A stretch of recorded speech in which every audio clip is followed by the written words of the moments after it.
Good afternoon, everybody. Thank you again for tuning in. This is Vickie Pizzarelli with Coffee Talk, and I'm here with John Belmar of Embrace Home Loans, and we have a special guest, Susan Hackman. She's a CPA, and perfect time of the year to have someone talk about taxes, especially with residential property. And Susan has so much to talk about. She's also very busy at this time of the year, so we do appreciate her time being here to speak with us all. And I'm just going to let Susan take the floor. Susan, tell us a little bit about yourself and how can what's the tax benefit of owning a residential property, rentals, Airbnbs, all that good stuff. Okay. My name is Susan Hackman. I live in Jamestown. I work out of my house in Jamestown. I'm self-employed. I've been a CPA for over 25 years. Ouch, a long time. And I've been doing the personal taxes for at least half of that. I did this when I first got out of college, and then I went to Hollywood for 12 years, and I was a finance executive, and then I got married and came to Jamestown, and I'm doing this. Getting married does that to you. It changes everything. It changes everything. I got the kids, so I do this to be flexible, so I pick up the kids from school and, go to the plays and sports events and all that other stuff. So anyway, so here I am doing taxes for over 10 years in Jamestown out of my house here. So let's see, the benefits of home ownership. There's, well, first of all, usually when somebody buys a house, they're like, what can I do? I got a house now. What can I save? How does this save me on my taxes? Well, depends on your circumstances. Number one, sure, everybody files their taxes, so they know about the standard deduction. And over the past couple of years, the standard deduction doubled. So that a lot of times, especially if you're married, because the standard deduction is like $25,000 now, it's really hard to meet that threshold. If you're single, it's like 12,500. So maybe it's easier to get those itemized deductions versus the standard deduction. So what you're allowed to write off is, as an itemized deduction, is your mortgage interest. And we know now the mortgage interest is going up a little bit higher now because of the rates are going up. And the other thing you can write off is your real estate taxes. Right now, there's a cap of real estate taxes, or of all taxes, state and local taxes, they call it. And the cap is $5,000 if you're an individual, filing separately, filing as a single person, or $10,000 if you're married, filing jointly. Okay, I'm saying that because that rule changed in 2018, and it's not supposed to revert back until 2026. And back then, that seemed like a really long time. But now 2026, that's like 3 years around the corner. I don't know what's going to happen. That's another thing. I just want to say everything changes. What I'm telling you today could be totally different by the end of next year. So it's really good to work with a tax professional to stay up to it's called. Absolutely. I'm a firm believer. Yeah. And the other thing I want to say is, if I say something, is that I am registered as I'm not affiliated. I'm not registered Democrat. I'm not registered Republican. I vote. So if I say something about the IRS or who's in the political party, because that changes, because the Congress makes the laws. So bottom line is, with the state and local taxes, a lot of people, so you're not getting that benefit. And what happened was, especially states like New Jersey, I'm originally from the Jersey Shore. So down there, sometimes property taxes are like $30,000. And I know there really could be really high here in Rhode Island too, in California. And what happened was, a lot of the Republican states thought it was unfair that the states with the high property taxes were getting all of these itemized deductions. So that's why. And the Democrats are always trying to get rid of it, and the so that's why, so who knows what's going to happen. But it's very difficult you can go, Vic. I was just going to say, because, as a regular person, right, it's very difficult to keep up with all these new tax laws that they keep on changing. And then if you make a mistake, it's, it could cost you, big time. So working with the CPA. It can, definitely. So that's the one thing, the itemized deductions that you may or may not be able to use. Again, maybe you could use it this year, but maybe next year, or in a couple of years going, who knows how the laws will change. Well, I have a quick question for you, Susan. Yeah. So you're married, right? And you're self-employed like we all are here. And is it beneficial to file your taxes with your spouse or separate if you're self-employed? That's a big, like, I know that's. Well, you know what? And I'm sure anybody who does taxes and does them like a lot, you hit a button and it kind of tells you what's the best outcome. Right. So so sometimes I have married filing. People are better off married filing jointly, and sometimes people are better married off filing separately. Totally, it usually depends. Usually, if the husband and wife are making almost like really similar money, sometimes it's best to do separated. If like the husband's making a lot more, the wife's making a lot more, a lot of times it's best to do joint filing. But usually any tax professional will be able to help you navigate and so that you are paying less taxes. And you mentioned about that standard deduction, right? You said somewhere around $25,000. Correct. So if you're joint, yes. If you're joint. Married. Yeah. So that's why if you're right. single, all of a sudden it's not very difficult to, that mortgage, the interest, you may easily have $20,000 of itemized deductions being single. So it could help you, it's easier to reach that threshold.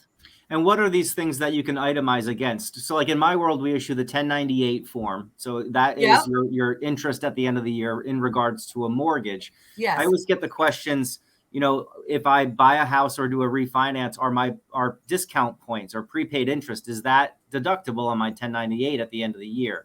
If I have a home equity line, is that different than a cash out refinance for tax purposes? Can you speak to that? So it's two things. The refi, it's deductible if you're using it for the house. Like if you're like, oh, I need a new kitchen, I'm going to refinance. But if you're like, oh, I want to refinance my house and go on vacation, that's not deductible. Gotcha. Okay. And then the other one, the points. Yes. The thing is sometimes about the points, it's amortized over the length of the loan. So if you're like, oh, I got $4,000 in points, but you're like, write it off over 30 years, it's something, but you know what I mean? It's not that much. Gotcha. So that's not a one-time that year hit, right? Because you could imagine someone paying, if they wanted to, $10,000 in points to get them to that threshold, and totally, yeah, right. So it doesn't work that way, right? That's why you need a CPA like Susan. Exactly, right? Exactly. But one thing I want to mention is, when you sell the property, it's still one of the gain exclusion. So if you buy a house and you live in it more than 2-3 years and you sell it at a gain, you don't have to, if you're single, the gain exclusion is $250,000. And if you're married, filing jointly, it's $500,000. So it's the only way you can actually get assets that appreciate in value and you can dispose of them and not pay taxes. Like there's no other way. So, you think about it, you bought a house in, 2004, for $150,000 and now it's worth $600,000 and you sell it and you made, over $400,000. And if you're married, you don't have to pay taxes on that. I mean, there's no other way you can. Now, how does a 1031 exchange work on? 1031 exchange, those are very, very, very complicated and you can't screw it up. Like someone was going to do one once and I was doing it and I said, listen, you need to go to a 1031. If you really want to go down this path, you got to deal with a 1031 specialist, because I felt like the rules were so complicated and so like you have to do this by this time and 60 days later do this and this and this, and I was like, whoa. Like, and if you screw it up, you're screwed, So because you have to have the property in mind. You have to have this and this and so unless everything matches and you totally hit those, you could totally do it. And again, that's just a deferred gain too, So when I said just to clarify, so this is off an investment property. So the 1031 exchange is if you're selling it and you have proceeds or gains on say that. You have a rental property in Newport and you're like, okay, I'm going to get rid of this, and then I'm going to get this one in Narragansett instead. That you can defer the gain. That means eventually you're going to have to get that gain.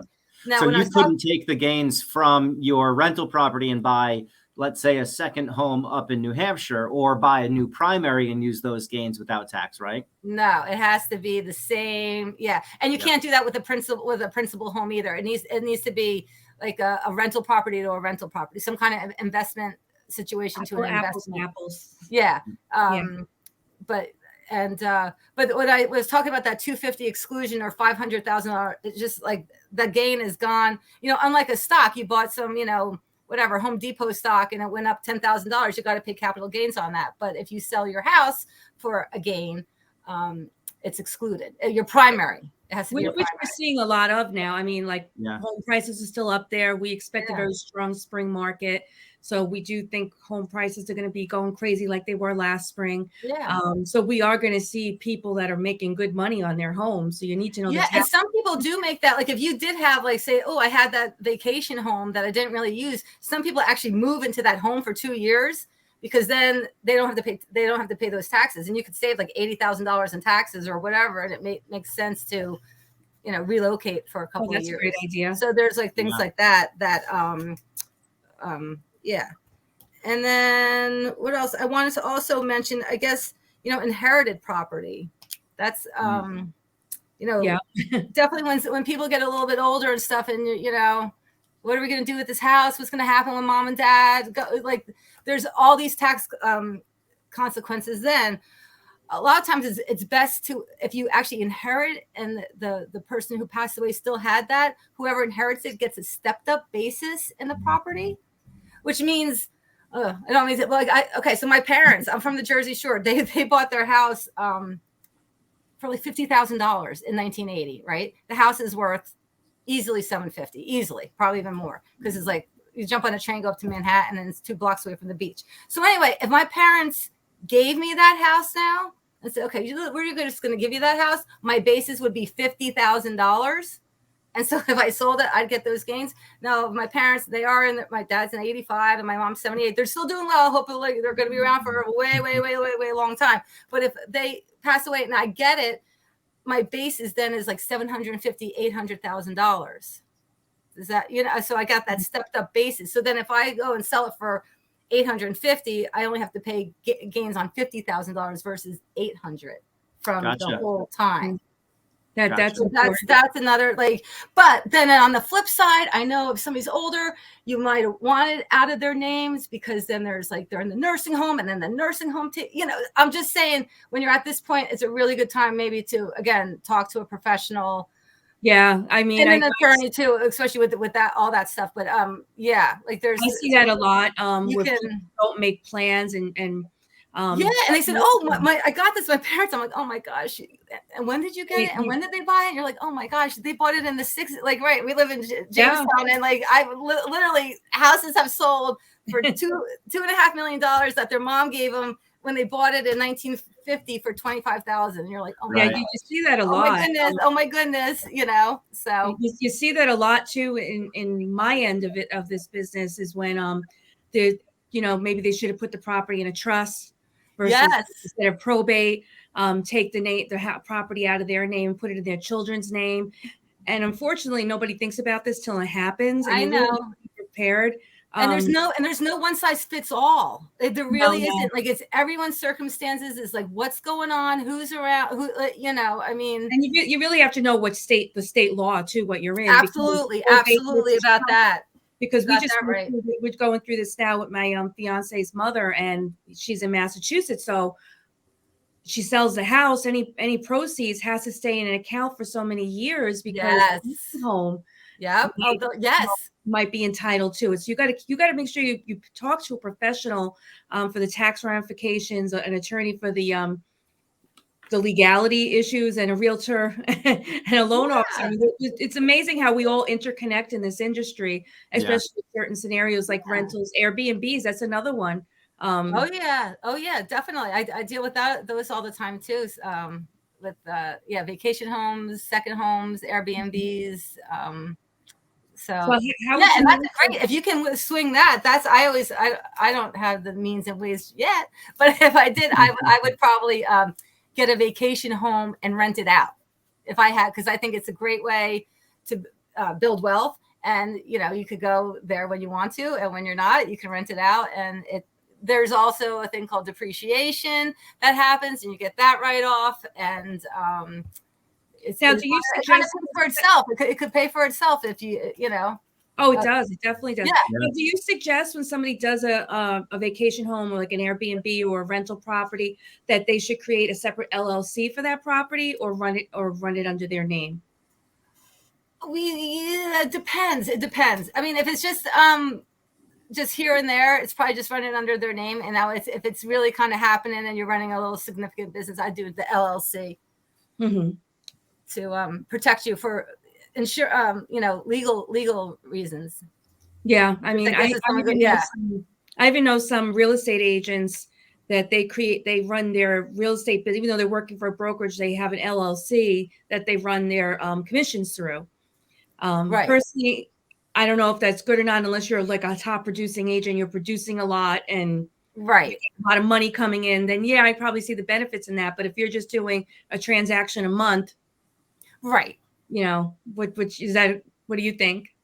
Yeah, no, I would exactly like if you're doing it a lot, then it makes sense for an LLC. But if it's just like here and there or kind of something on the side, I would just run it underneath it personally. Just make sure you have enough insurance. So, but yeah. So what's the benefits tax wise in versus having rental property and not having rental property as an investment?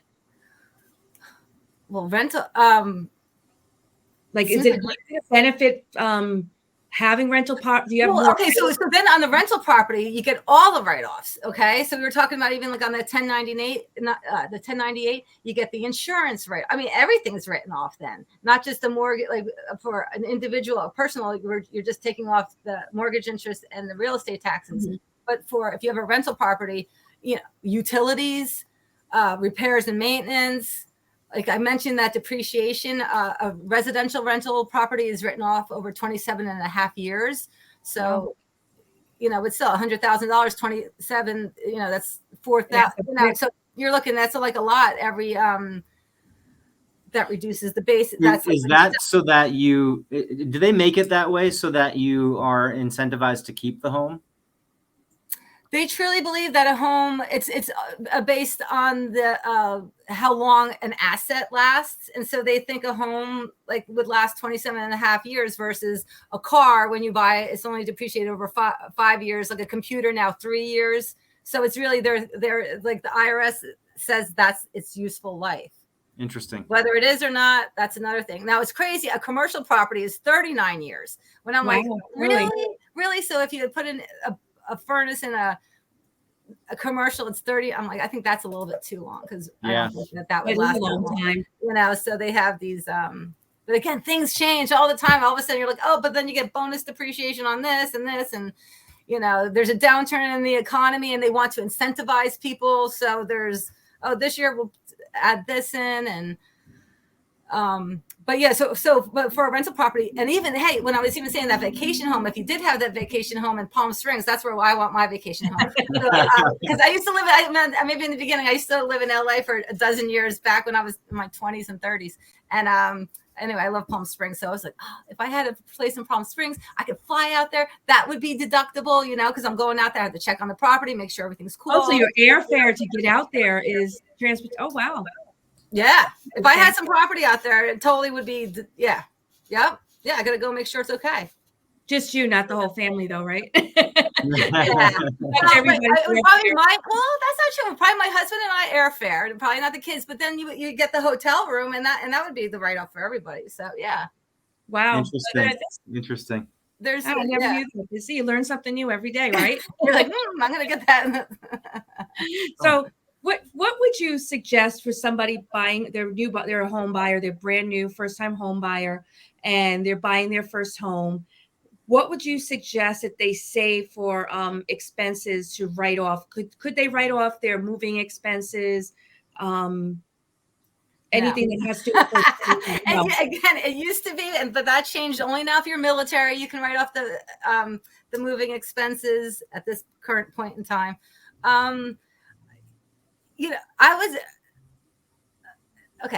would even say home ownership is there's other obviously benefits, and there's more of a, it's like a touchy-feely thing. It's your home, right? And so it's, think about the taxes, be aware of what you can do, but it shouldn't be, oh, I'm going to buy the house because I'm going to save on my taxes. That's not I think the way to, so go be aware of it. No, I mean, obviously it's so much better to spend $2,500 on the mortgage than $2,500 in rent, right? Because at least you're getting that, and you're building equity in the house and your home versus just rent. Now, again, renting is good too. If you don't want, I'm sick of ownership. So there's like a lot of personal decisions, but I feel like it's not, since the 2018, again, I didn't, but when Trump came in, they changed that was one of the first things they did. And I think a lot of people were concerned. I know that the real estate industry was really like freaking out. They're like, oh my gosh, people are trying to, this is why they buy homes, is because to itemize. And they changed it. And guess what? I don't think anything changed. Yeah. You know what I mean? Like, this was like 2018. People were just buying and buying and buying. So I think it comes into play, but it's not, and it shouldn't be the major thing. So just be aware of it and how it works. Exactly. Right. And what you can, so that you're not, and again, like, especially the bigger things, when you're selling, when you might inherit, things like that. That's when you really want to, okay, I don't want to screw this up, Yeah. And things are out of your control. You can only tell your mom and dad so much, right? They're like, get the hell out of here, right? I mean, there's. Oh, I know. It's tough when you're dealing with something in that scenario with your parents, because they're back in old school days where everybody did everything on a handshake, and they don't see. I just went through this with my parents. They don't seem to realize the nursing home, if they have to go into one, they're going to get everything. So we have to fix this now. Yes. And they just don't seem to realize, or it's going to go to probate, and they're going to distribute everything. And then they go, oh, you're the executor. Well, that doesn't mean anything. It still has to go through the proper course of everything. Absolutely. And a lot of people that age now, they just don't seem to, they go by what it used to be when they were younger, when their parents went. Yeah, but it's tough to talk about too. It really is. It is. It's a tough conversation. So it's like, so. Yeah. So at what point would you recommend somebody going to a CPA versus doing it themselves online, right? You have W-2, you have a 1098 because you bought a house, right? Yeah. And everything's fairly standard from my eyes, right? Yeah. What are they missing, and why should they go to you? See, I would probably say that, if you were really, really that simple, then maybe you don't have to come to, I usually start dealing with people when they have that rental home. I got a couple of rental properties, when they have the little side business like me. Yeah, but if you just had that W-2 and that 1098, and if you're just, right, a married couple, two people, two W-2s and a 1098, maybe you can, and you know what you're doing, and you're TurboTax, you're like, I'll just go to H&R Block and whatever. Cool. But I feel like once things get a little bit more complicated and you got a little bit more stuff going on, it definitely makes sense to go see a CPA. Yeah. Because like me, I used to do my own taxes, and then we ended up moving out of our first home, but we kept it, right? So now it's an investment property. And we bought our new house to start a family. So now I've got the two kids, right? We've got the investment property. Yep. My wife wants to start the side business. So these are things that didn't happen, or happened over time, right? Right, exactly. As it gets more complicated, I needed assistance. Right. I don't want to screw this up. Totally, right. That's, yeah. Yeah, no, this is a lot of great information, Susan. And again, thank you so much for coming on here. I did put Susan's information in the chat. So if anybody needs that information, also when I share the video again on social media, I will put everybody's contact information. There's so much to this that there's not even enough time to go over it, and everybody's situation is different too, so you can't everyone's situation is different, and remember, and everything kind of changes too. So when we just start adding spouses and children and investment, and then the government and what they're doing and this and that, because who knows if any tax laws will change this year or not? I don't even know. And that's a big thing a lot of people don't seem to realize, is that the government does play a big part in all of our industries, especially in election year. That's going to be it plays a big part in our industry and which way we should be going. So if anybody does need to contact Susan, definitely her information is there. Is there any good advice you want to give anybody before you go? I would just say, hey, if you love the house and you just trust your gut. That's what I say. Trust your gut. If you feel good and you have a good feeling about it, and go for it. I always say that you'll know the house when you see it. Yeah. And you have to go to the professionals in the field in order to get your correct answers. And I always say you're only as good as your team behind you. And, you know, when you have a good team behind you to help you get those answers, then it's, you know, you're in the right path. Again, Susan, thank you so much. I appreciate your time. Busy time for you. So we won't keep you anymore. And thank you very much. I appreciate it. And again, Susan's information is on the chat, and if anybody has any questions, leave it in the chat and we'll make sure she gets it and she'll respond to you guys as soon as she can. Cool. Thanks, Susan. Thank you. Bye. Thanks for having me. Let's see. Oh, there we go. All right. So that was interesting, right? I mean, because the tax stuff, we know it comes every year, right? And every time I always wait to the last minute, like I need to get this stuff done. I know it. I usually do extensions. Yeah, right. Because you know what it is? Tax time is in the spring market.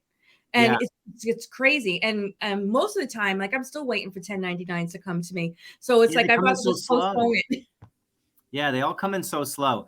So I guess, you know, to kind of leave it with everybody. So, you know, ownership certainly provides you a level of, you know, a way to build wealth and a way to write off against that standard deduction. But as she said, you know, if you're single, it's $12,500. If you own a house, you may be, you know, a little bit easier to exceed that. As you start getting married, it's $25,000. That's kind of hard to itemize $25,000 worth of expenses. Yeah, it is. Right. You know, to write off each year. Yeah, we're a little bit different, but you know, the average person that works at a company with a W-2 and has a house or two, you know, you're probably still not meeting that level, right? If anybody has questions about that 1098 form, that's your mortgage interest form at the end of the year. It's a very simple document. So you can usually just go to your servicing company. If you have switched from one servicing company to the other, you know, this time, like I just got transferred from. It was Mr. Cooper over to Round Point, right? So now I'm going to have 2 of these 1098 forms. Make sure you keep track of these so you have everything in writing. Yeah, a lot of people don't seem to realize your mortgage is going to be sold. Yeah, it's switched around quite a bit, so you're not always going to have Mr. Smith Bank to Mr. Jones Bank. It's always going to be a different. So yeah, correct. So I hope everybody found that very helpful. I appreciate again, Susan, for coming on board, especially at this time of the year. We know CPAs are like slamming. What we wanted to also talk about was new construction. Right. And what about new construction and the benefits of it and maybe not the benefits of it, and also the different financing that's available for new construction.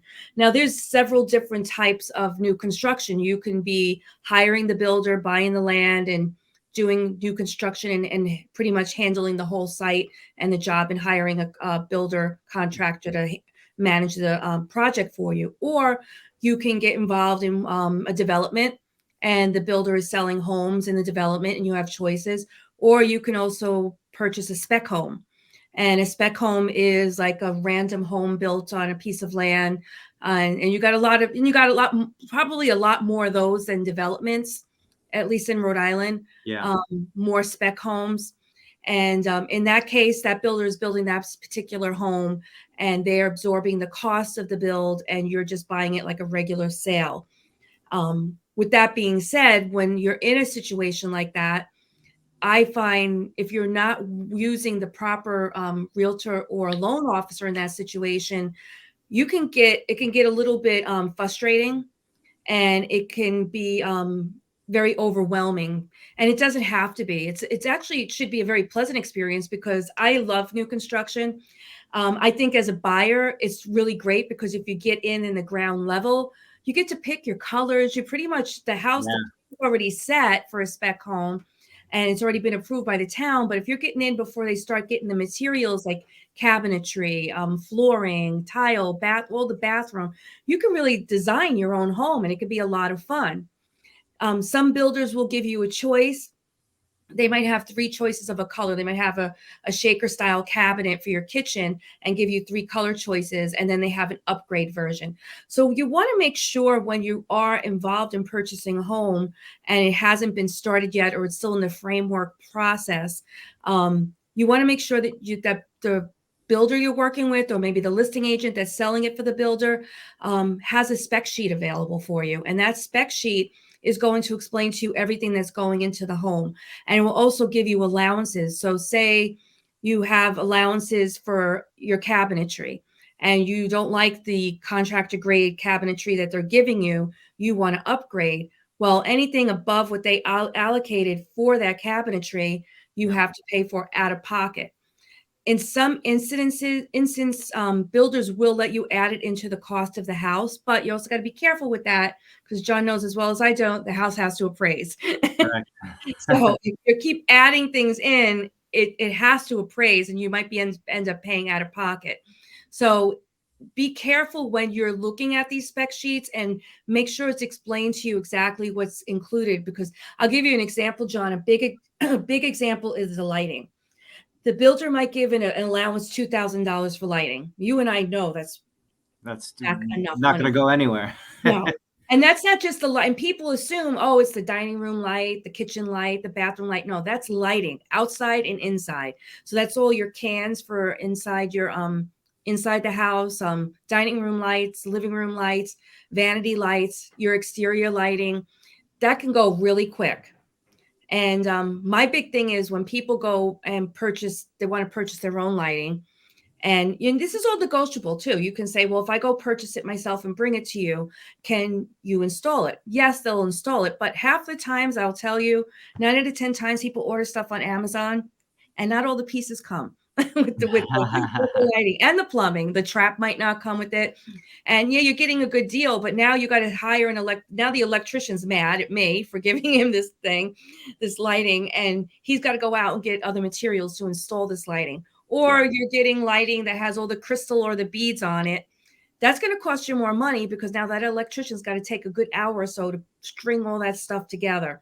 So these are all things you got to think about. And I also find too with shower doors. Everybody thinks the shower door is included.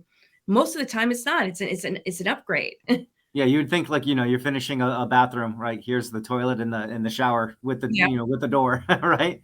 Right. It could be there's so much ins and outs. And that's why you need to have a real estate agent that knows how to read a floor plan, because I can tell you a lot of people don't know how to read floor plans. If you can share the screen, I have some bullet points here. So if you're getting into the construction work, you definitely want to work with an agent because they are knowledgeable about the local builders, right? And this is more so if you're buying, let's say a neighborhood. Not buying the neighborhood, but buying something that's new construction in a neighborhood, or if you're buying one of these, spec home type deals, right? So these are knowledgeable about the people who have built it or are building the property itself. The realtors will have a good handle on the entire process, like and kind of walk you through, give guidance on the lot, the location, all of the upgrades that you were saying, what all of these mean. Vickie does a lot of new construction, so she's a huge resource to lean on.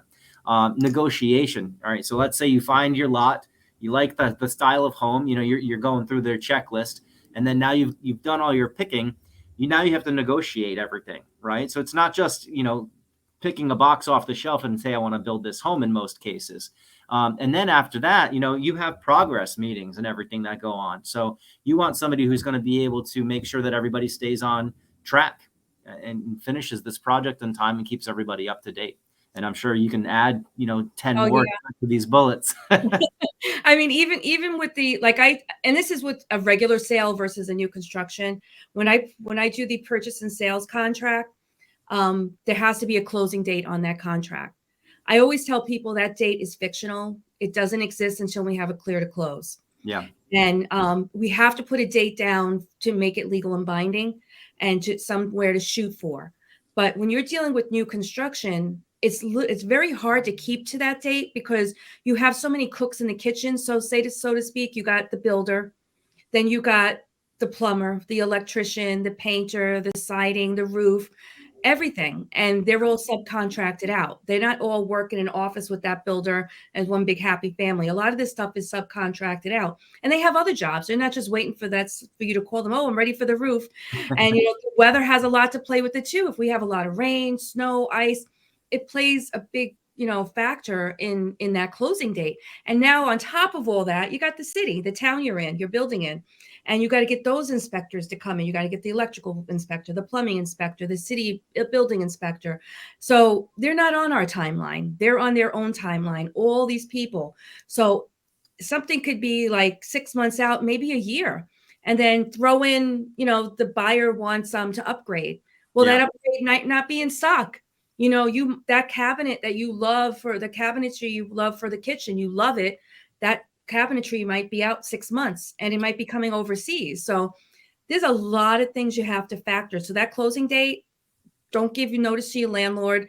Don't plan on, moving on that date until you hear somebody like John saying, you're clear to close, you're good. Yeah. And with these new constructions, it's usually the very end when we get those clear to closes, right? Because, you have to have the certificate of occupancy, the final walkthroughs and everything. I had a buyer that was doing new construction like this, and she ended up upgrading 2 or 3 things. And like you said, they couldn't get this one item. It was, one of her doors. They just couldn't get it because it was a specialty door. And so if you don't have the house complete, you can't buy it. They just don't let you walk, with 2 or 3 things missing. It's just not going to happen. So the whole house has to be completed. It has to be done. Yeah, exactly. So Embrace actually has a nice program with our renovation support team in help. Obviously, this is not a renovation loan, it's a construction loan, but they're part of the same team. We have extended rate locks. So, in the market where, interest rates are pretty good right now, who knows what they're going to be like, as we go through the summer or the end of the year, right? So we can lock up to 360 days. So if you wanted to lock in an interest rate today at 6%, we can guarantee that throughout the entire course of the construction. Now, there is the limit, right? So it's 360 days is the absolute most that you're going to get. So like you said on the contract, it's not a date that's written in stone. It potentially can move around. So we always like to give, 30 or at least 30, sometimes up to 60 days cushion on the end of that. So, if we're pulling 2 months off of a year, you've got 10 months to build that property, or you're going to have to, pay for extensions and things. So keep that in mind as well. When you're buying a property, you can get wrapped up into the construction and picking colors and everything else, but you have to be mindful of how long this is, the rate lock's going to be good for, because if you end up, at a higher cost and a higher rate at the end of the process, it could be something that you may not be able to or wouldn't want to afford. So that's and I have to say, John, I love that program you got, that product. It's really a great product, especially for this kind of situation. And I do tell everybody about it, honestly, because the date always moves. It never stays in place. I mean, I've had it where homeowners want to sell their home to buy the property, and there's something you can put clauses in the contracts to be subject to the successful build of the property you're building. But if you don't have someone on your side knowing this stuff, you can end up in a really bad situation buying a home and still have your home not sold. You could be owning 2 homes at that point. It could be for a very unpleasant situation. Yeah. And I hate to see a home buyer or seller have a bad experience. It really, because it just makes me feel bad, because that's our goal. It's make everybody happy. That's right. That's our goal end game. But with new construction, it can be longer than planned. It really can. And I even had it where I had an agent drive me crazy. I had the CO, we were ready, and she insisted I needed a smoke certificate. I'm like, well, the CO is your smoke certificate. And she was giving me a hard time about it. And everybody was telling her it was good. The attorney, she wanted the smoke certificate. We actually had to get the fire marshal in. Wasn't I just here? You got your CO? I'm like, yes, but somebody knows better than we all do. So that's what these are like. I'm telling you this story because it's important to have somebody that knows the ins and outs of new construction, as well as the financing with it.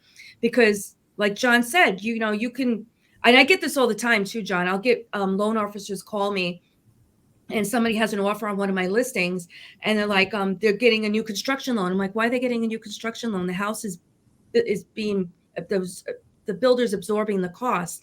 Right. It's just a regular sale. Well, they'll only hold the rate for 60 days. I says, this is going to take a year. Like, why are we holding 60 days? Yeah, yeah. No, when we mark, even if, let's say the house is, built already, well, it was finished 3 months ago or something along those lines, just to throw an example out. As a lender, we would still mark that as new construction as well, because there's not a lot of documentation about the property. So we need to go through that extra layer and level of research, right, to make sure all of the certificates are in order, everything's been, validated, everything's recorded, the ownership, in the property is accurate, right, so that they have the ability to convey the sale of the property itself. So there's some little extra things that go along with the new construction, especially if it's, just been finished or it still has a couple months, you have to wait, whatever it may be, right? And again, this is walking up to a house, in a development or let's say a spec home or something like that, that is done, right? So if you walk up and say, okay, now you're starting from the ground up, that's going to take a lot longer. I would say a lot of people walk into developments where the houses, are pretty much planned, right? So, and maybe they're halfway up or they have the frames, going, and you just kind of choose your additions to it. There's many different ways to take a look at this. I personally can't do any sort of lending with Embrace on what we would consider like custom home builds, right? A spec home, but you would be the spec builder, right? So you went and you bought a piece of land, you put some plans together with an architect and you built a home. I wouldn't be able to help with that because the builder is not going to absorb those costs, right? You're going to have to do that. So that's something that we can't. That's like what we call a true construction loan. If the builder is absorbing the cost and they're just going to have you write a check at the end of the process, that's something that we can certainly handle. So I want to make sure that that is a distinct difference. And that's usually most of the cases that are out there right now, is that the builder absorbs the cost, pretty much because they don't like to be told what to do and they want to be able to build a home and just give choices. Because when you're dealing with somebody that is, and it's not for all cases, but when you're dealing with somebody that designing the home and everything, a lot of people don't seem to have the concept of what goes into it and things you can do and can't do. Yeah. And then you're more involved at that point with DEM, getting DEM approvals, city approvals. Sometimes, you need a septic system. It has to go where DEM says it has to go. Yeah. And that's another thing with some of these new builds. You also got to get DEM involved with certain properties as well. Or a well, you need well water. And it just, there's so many facets to it that I don't think people realize how many facets are to a new build. Yeah. And I don't think when you're buying it, I don't think the buyers realize how many choices and different things that can delay the whole thing on all ends. And they get frustrated because they want to move on that closing date that's on the contract. Yeah. And I'll tell you now, it's not going to happen. You're not closing on that date. It's just not happening. And you really need to have somebody that understands that and understands the process. I've had it where builders don't even include mirrors over the vanity. Because sometimes it's a personal choice. And you know what? Honestly, you don't want the builder doing that stuff because they're going to pick the cheapest thing possible. And it might not be as decorative you want, or they might glue the mirror to the wall. We've all seen that, a lot of stuff they don't do because it's a personal choice. Some don't include appliances. They might give you an allowance. Some might not give you an allowance. So there's a lot that you need to know what's included and what is included. I'll tell you, John, whenever I have put a new construction on the market, they'll clear the land and like, oh, this is pretty big. And then all of a sudden they drop the pad down, the foundation. And then people, oh, that's a small house.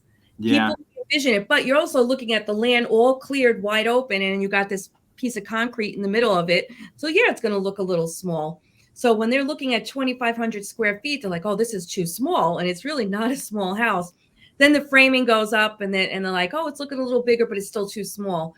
And you'll get so many people pass that house by because they can't vision it. And then once all the plasterboard gets in there, it just you put up the walls and then you get that second story in some cases, right? I mean, makes it look wide open. Yeah. And then all of a sudden everybody wants it, but somebody else already been in contract for it because they can see the vision. Yep. It happens all the time. I can't tell you how many times this happened to me. Yeah. And people will say, "Oh, I wanted to see that house. I didn't realize it was going to be that big," because people can't picture how big square footage is. No, it's very difficult. Yeah. And that's why you need to know, like, to be able to learn how to read a plan and learn how to get the measurements. A good floor plan that somebody conveys to you should have the measurements of the room, and that should give you an idea how big a house could be. Because I think people can picture room size versus house size on a plan, because they can compare it to where they are now living at that current time. Right. Right. Yeah, exactly. Yeah. If you have something to compare it to, it makes it a lot easier. Yeah. So, but like I love working in new construction. That's not all I do. I work in rental, like help with income properties, vacation homes, residential properties, and all that. We just wanted to speak about new construction because a lot of it is coming. I mean, there's a lot of new building going on still, which is great for the economy. We Yeah. need the inventory. There's hardly any inventory out there, and if you are looking for new construction, I would love to help you. I also have properties that are coming up on the market soon. We're just waiting for approvals. And John has that great program with 12 months holding the rate, which I think that is huge when you're in this kind of situation. Yeah. I mean, it eliminates some of the unknowns, right? And let's say you lock in the interest rates do drop. We have a float down option as well, right? So it's not like you're locked at that forever, but it creates that ceiling. So at least you're comfortable knowing, okay, if I can support this at 6%, whatever it may be, then that's not going to be any higher, right? We just need to make sure that we do everything we can do to hit that target deadline, because those 360 days goes fast, you know? Oh gosh. I know somebody that had got a rate of 2.75 and they called me up a while ago and says, I just got something to refi. I was like, don't ever touch that rate again. Yeah, right. Yeah, that's free money, the 2.75. Oh my God, you can't even get a credit card that cheap. No, gee, imagine. Yeah, I mean, even the home equity lines, they were doing those intro offers, 1.75% for, your first year or whatever. But then, everyone gets, the shiny object, right? 1.75, fantastic rate. What happens when it starts to adjust? Those are the people that are coming back to me now. Hey, my 1.75 is now 7%. Oh gosh. I'm like, oh yeah, that makes a big difference. You borrow 50 grand to to redo a bathroom or the kitchen or whatever it may be, 2% you can handle, 7% starts to create a lot. So we're starting to see those, people, I don't want to say giving up the 2 and 3% 30-year fixed mortgages, but if you're going to have to do that, right, and renovate the home that you're in versus take a 6% and go buy something that you love, whether it's new construction or not, that rationale is starting to become a little bit more easy to digest as, people are seeing the standard or, normal rate right now.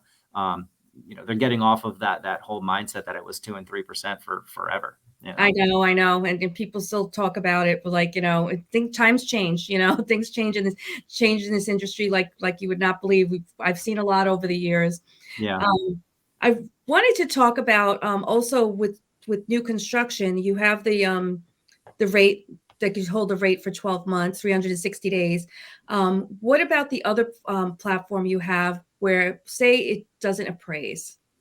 Yeah, so we do offer a couple different things. So as you mentioned, so we can freeze client rates for up to 360 days. So that's our extended rate lock program.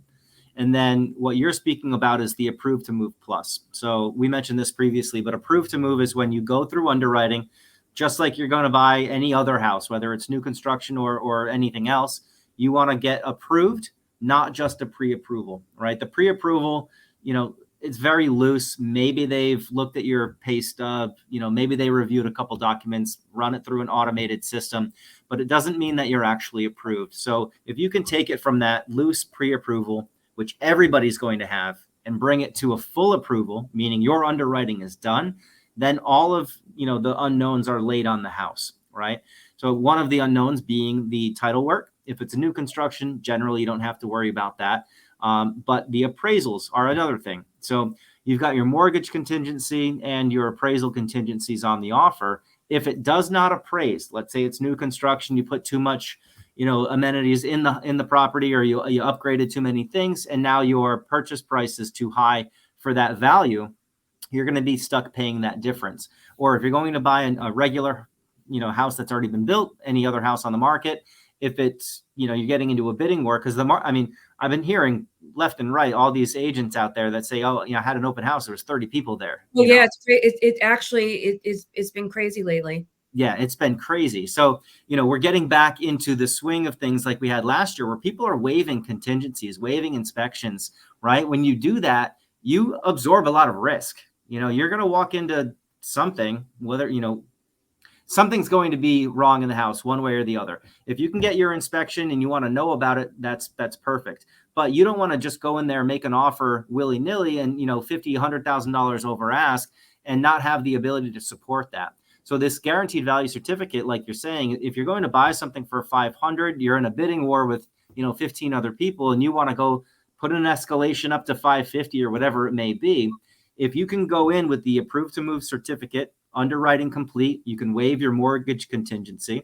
Then you can have your guaranteed value certificate, so that even if it does appraise for less than what you're offering, we support that price, then you're good to go. So you can waive these contingencies without absorbing the risk.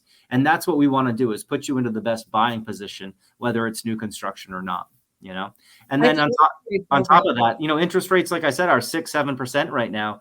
We have a buy down program, so we can reduce your rate up to 3% for the first year. So if your rate is 6, we can get you down at 3% for the first year.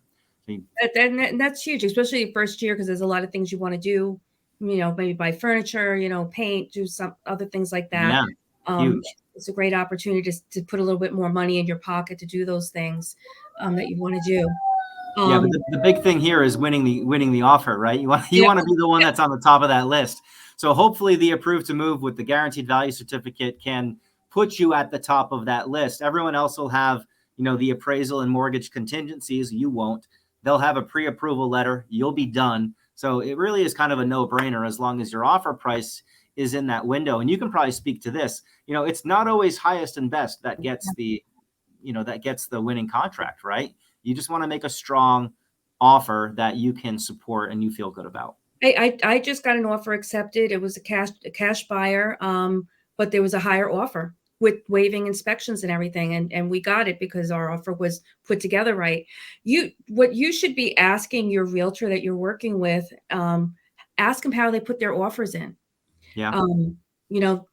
A good agent should have an offer packet that they submit all in one PDF file, and they should be able to share that with you to show you how they put an offer in, because in a market like we are in now, with multiple offers still going on properties, you want to have the best advantage, and you want to know how it's being presented to the listing agent and the seller.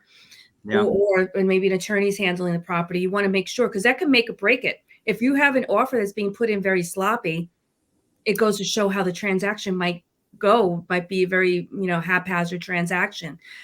I know when I have my listings, I want everything in one PDF file and an email to me. I don't want to get it from your digital signing program or anything, because and you see that a lot, John. It's frustrating on my end, because it doesn't always come to my email the way it should. It might go into spam. I might not be using your digital program for an offer, so I'm not going to get it the way you think I'm going to get it. And I don't want to have to go through all your files to see what the offer is. So make it very easy when you're sending your offer to the listing agent and the seller, very easy to read and sort through. You wouldn't believe how much it's not.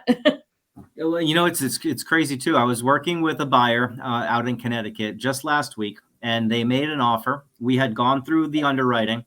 So, it's application, pre-approval, underwriting to get the certificate, the approved to move plus certificate, and then the guaranteed value certificate, right? So we had talked about making an offer on this property. The agent, the buyers, and I were all on the same page. The offer goes in, and I always call the listing agent. Right. And so, hi, I'm, John with Embrace, calling on behalf of Mr. and Mrs. Jones. Did you get the offer yet? And she said, no, I don't have it. It was emailed to a wrong email address. Right. So number one, had to make sure that they got the offer. And then number two, they didn't have the documentation that I provided. Right. So I just want to make sure you understand what the guaranteed value certificate is. She's like, what are you talking about? I'm like, yeah, pull up the offer, and it should be right in there. It wasn't even in there. So the offer went in with the pre-approval letter, not the commitment, and not the guaranteed value certificate. So a good thing that I called the listing agent, right? Because they would have never known.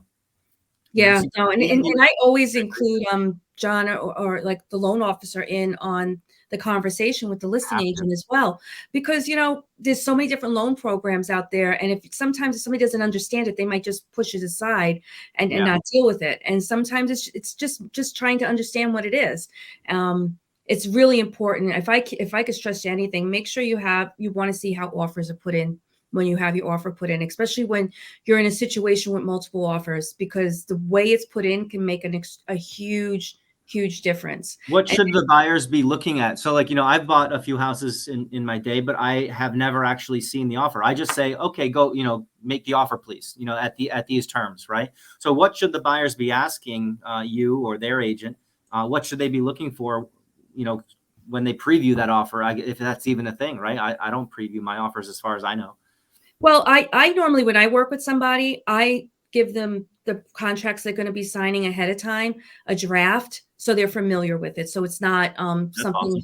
Awesome. Sometimes it doesn't always work that way, because you just meet somebody and the market's hyper and they want to put an offer in right away. So you're kind of under time constraints. So I like to sit down with people and go over it instead of just sending them something to sign. Because especially if you've never bought a home before, or if you haven't bought a home in years, things change, and it's a contract. So you want to make sure everybody understands that. So what you should be looking for is, do you put it on a purchase and sales agreement? In Rhode Island, an offer is not binding until we sign a purchase and sales agreement and money has been exchanged.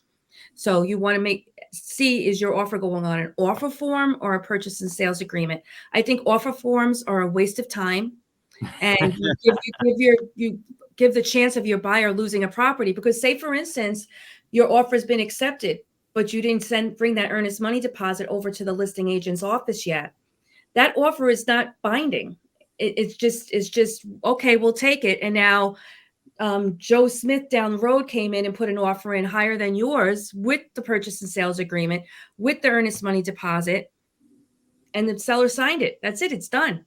So that's the rule in Rhode Island. So it's the offer, we'll use the term meaningless, right? I mean, it has a meaning, but it's not anything that's legally binding, right? And then when you get under the contract, so it's a purchase and sales agreement, which we're going to use the word contract, right? Because you're actually signing a contract. So that's not valid unless you actually have some sort of a deposit down on the property as well. Yeah. I mean, with the new purchase and sales agreement in Rhode Island, there's a field that you have so much time to convey the earnest money deposit. Yeah. You can set that out 24 hours, 72 hours. But if you miss that boat and you don't bring the earnest money deposit, that contract's null and void. That's interesting. I've always wondered that. I never asked the question because, a lot of VA loans with 100% financing, right? They're not bringing anything to the closing table other than closing costs. So they'll put $5,000 or $10,000 as a deposit, most likely now, to bind that contract. And then they usually get money back at closing because, they put down too much, right? So that's interesting. I always wondered why they did that. Yeah. So you want to ask your realtor, do you use an offer form or do you use a purchase and sales agreement? And for realtors out there, when you're doing a purchase sales agreement as the offer, make sure all the information is correct on there. Get the seller's info. We have access to this, so there's no reason for it. That's nothing that drives me more crazy when I get an offer on a purchase and sales agreement. They misspell my name. They don't even have my license number correct. They don't even have my brokerage correct, and they don't even have the seller's information correct. It's no good. I'm not going to have my seller sign that if I got to redo it. So I'm going to send it back to you. I'm not redoing it. I'm sending it back to you that sent it to me. Because you have it on your in your files, and you could change it quicker than me just redoing the whole thing. And I'm not putting the offer in. You're giving it to me, so it should be done correctly. Right. So that's one of my pet peeves. It drives me crazy. So make sure that it's done correctly and put together correctly, and then ask them how what are the contingencies are you putting in there? Are you putting a cover letter? Are you signing the seller's disclosures with your offer? You should see those seller's disclosures before you put an offer in, because you want to see what's disclosed. It's only as good as the paper it's written on, but some disclosures are very filled out, very really detailed. Elaborate on that. So when you say disclosures, right, that has a different meaning in my world than it does in yours. Yeah. What's disclosure? What is that? So seller's disclosure is everything that they know about the property. So how old's the roof? How old's the heating system? Have they had work done? Was there leaks? Is it in a floodplain? Everything that they possibly know about the property, they need to fill that out. In Rhode Island, it is a law that we have to have a seller's disclosure, unless there is an estate sale. You won't have it because they never lived in the property. So it's for whoever lived in that property. Rental property, it cracks me up when I see some of these disclosures and they lived in the property for 30 years and there's nothing on it. You know, it's like, right. You don't know how old your heating system is, or your roof. So that's why it's really good to have a good home inspection on any property, because that's going to give you more information. I always find the old timers, they fill that out with a fine tooth comb. They'll even put like a small crack in the driveway or whatever.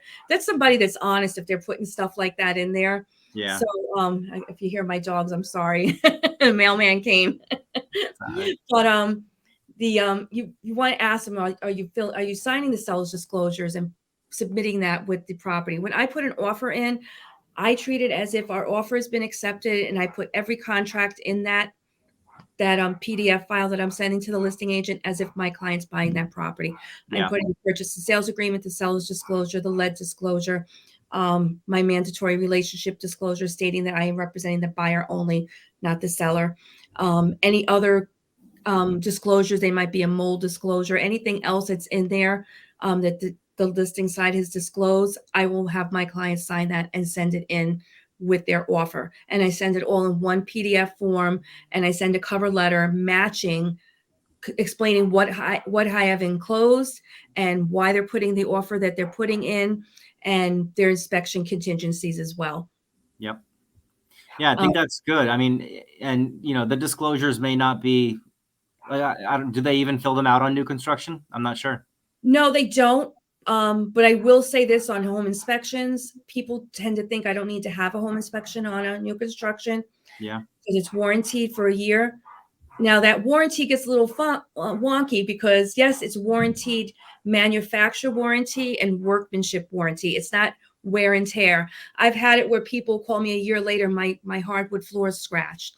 Okay, well, you're living in the house for a year. Yeah, right. We don't cover wear and tear. It's manufacturer warranty. Like maybe your heating system might break down, or maybe there's an issue with the shingles for the roof and maybe there's a defect in it, things like that, not wear and tear. Not if you made a scuff mark on the paint, things like that. So, and you want a home inspection because builders miss things. They might miss something electrical that might not gotten hooked up correctly. So don't think you can't have a home inspection. I would never deter anybody from having one. You should have one. I've had it where I had a new construction, the builder missed the dryer vent. And it was like he couldn't believe he missed it. It was just a stupid mistake, but it happens. You just never know. Yeah. So, have the inspection. When you do buy a new construction, I will say this: you should not be walking into a house that has issues.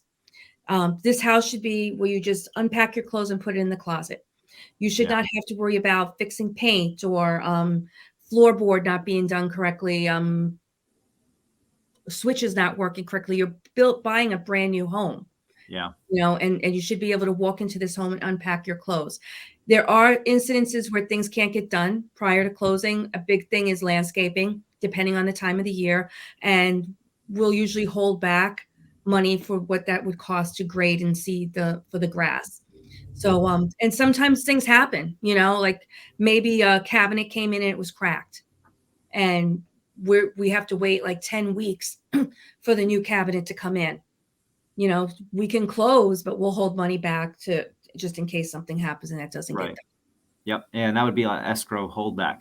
Yeah, and the attorney holds that escrow money, and then when the work is completed, we send the completion information to that attorney. They can confirm it with the buyers, and then they release the funds to the builder.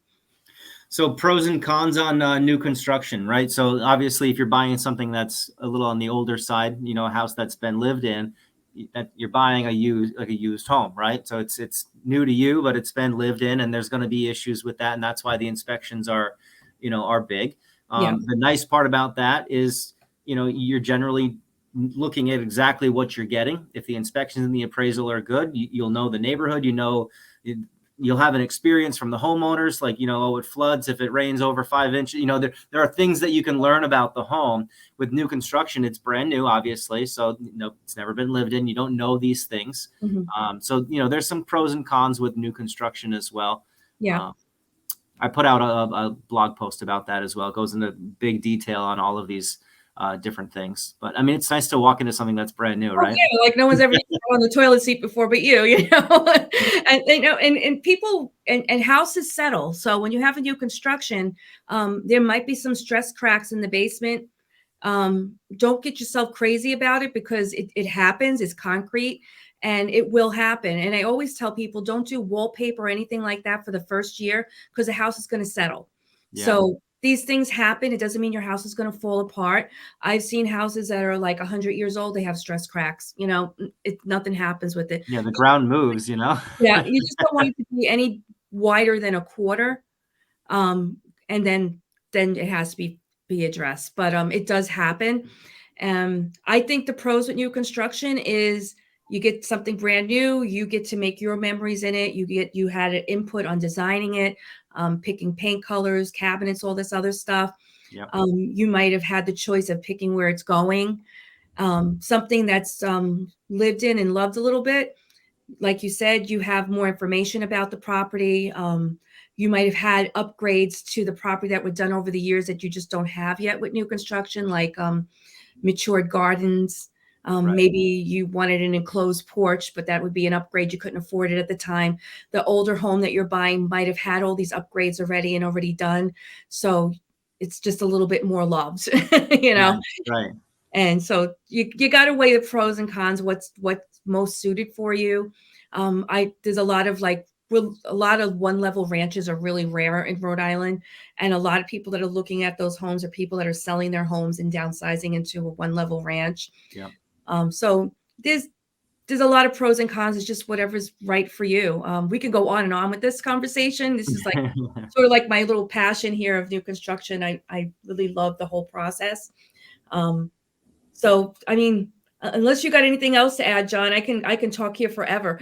Yeah, no, I mean, what I would say, if you are looking at new construction, it's very important to nail down timelines as much as you can, right? Yeah. And then when you're ready, speak to me about our 360-day rate lock. That's going to be something that plays a huge role, especially if we can lock down something that's lower today than it would be, a year from now. So eliminate uncertainty, I guess, is what I would say.